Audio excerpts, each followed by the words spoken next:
ইটনা উপজেলার বাদলা ইউনিয়নে বর্ষিকোড়া এলাকায় আমার পিছনে দেখতে পাচ্ছেন এখানে কিশোরগঞ্জ হাওরের যে এই বছর ধান চাষ হয়েছে সেই ধান চাষ গড়ে তোলার কাজ চলমান রয়েছে। ইতিমধ্যে আমরা কিশোরগঞ্জ হাওরের 70% ধান কাটার কাজ শেষ হয়েছে।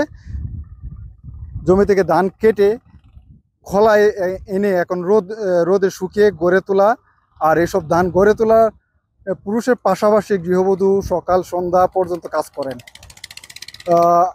আমরা কিছু তথ্য যদি এই জানাই, কিশোরগঞ্জ হাওরে এবার পুরো জেলায় এক বছরে প্রায় ৬৮,০০০ হেক্টর জমিতে বোরো ধান হয়েছে। এর মধ্যে ৭,৯১,৩39 মেট্রিক টন চালের লক্ষ্যমাত্রা নির্ধারণ করা হয়েছে। আপনারা দেখতে পাচ্ছেন যে দৃশ্য, এখানে এই স্থানীয় ভাষায় এখানে এইটাকে খলা বলা হয়।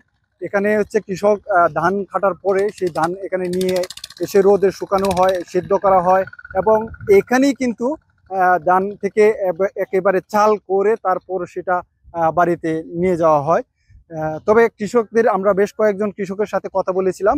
তারা যেমনটা জানিয়েছেন, এবছর তারা সার এবং শ্রমিকের মজুরি থেকে শুরু করে ধান কাটা পর্যন্ত সব কিছুতে তারা অতিরিক্ত খরচ করতে হয়েছে। সবকিছুই প্রায় দ্বিগুণ মূল্য ছিল, যে অতিরিক্ত খরচ করতে হয়েছে। আর সেই অনুযায়ী এখন কিন্তু ধানের দাম আপনারা জানেন যে খুবই কম।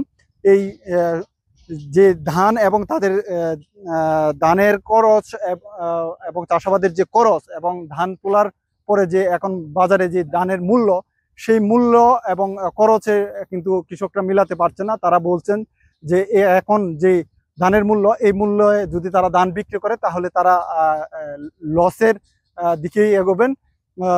তারা আবদার করেছেন যে সরকার যেন এই ধানের মূল্য ন্যায্য মূল্যে যেটা সেই মূল্য নির্ধারণ করেন এবং কৃষকদেরকে আসলে তাদেরকে বাঁচানোর আকুতি জানিয়েছেন। এই ছিল আমার কাছে কিশোরগঞ্জের সর্বশেষ তথ্য।